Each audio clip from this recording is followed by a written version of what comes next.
તો હાલ સમાચાર વડોદરાથી આવી રહ્યા છે। વડોદરામાં ફરી બે જૂથ વચ્ચે અથડામણની ઘટના સામે આવી। હાલ સમાચાર વડોદરાથી આવી રહ્યા છે। બે જૂથ વચ્ચે અથડામણની ઘટના બની। એકતાનગરમાં હનુમાન ચાલીસા અને અઝાન વગાડવા મામલે બે જૂથ વચ્ચે અથડામણની ઘટના બની છે। એક જ સમયે વાગતા બંને જૂથના ટોળાએ સામસામે પથ્થરમારો કર્યો।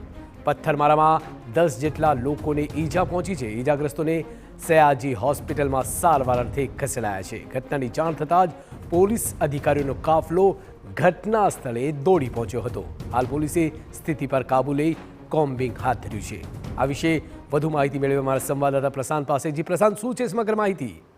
હા, બિલકુલ વાત કરવામાં આવે તો હાલ અત્યારે મુસ્લિમ જે સમુદાય છે તેમનો પવિત્ર રમજાન માસ છે તેની શરૂઆત થઈ ચૂકી છે અને રમજાન માસ ચાલી રહ્યો છે। ત્યારે આજે વડોદરા શહેરના આજવા વિસ્તાર જે આવ્યો છે ત્યાં મુસ્લિમ સમુદાય ને હિન્દુ સમુદાય એક સાથે રહેતો હોય છે અને ભાઈચારા સાથે રહેતો હોય છે। પરંતુ આજે સાંજના સમયે હનુમાન ચાલીસા અને અજાન વગાડવાના મુદ્દે જૂથ અથડામણ થઈ હતી, જેમાં સામસામે પથ્થરમારો કરવામાં આવ્યો હતો અને ભારે ટોળાઓ વચ્ચે આ જ્યારે ઘટના ઘટી હતી ત્યારે પોલીસનો કાફલો બી ઘટના સ્થળે પહોંચી આવ્યો હતો અને પોલીસે સમગ્ર મામલો કાબૂમાં લીધો હતો।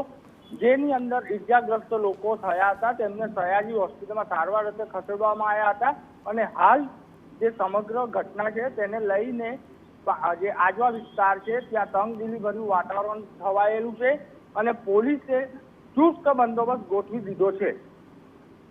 જી, સમગ્ર માહિતી આપવા બદલ આભાર પ્રશાંત। તો આપણે જણાવી દઈએ કે વડોદરામાં બે જૂથ વચ્ચે અથડામણ થઈ, જો કે હાલ સમાચાર એવા મળી રહ્યા છે કે હાલ ત્યાં શાંતિ છે। પોલીસે ચુસ્ત પોલીસ બંદોબસ્ત ગોઠવી દીધો છે, જેના કારણે હાલ લોકોમાં શાંતિ છે।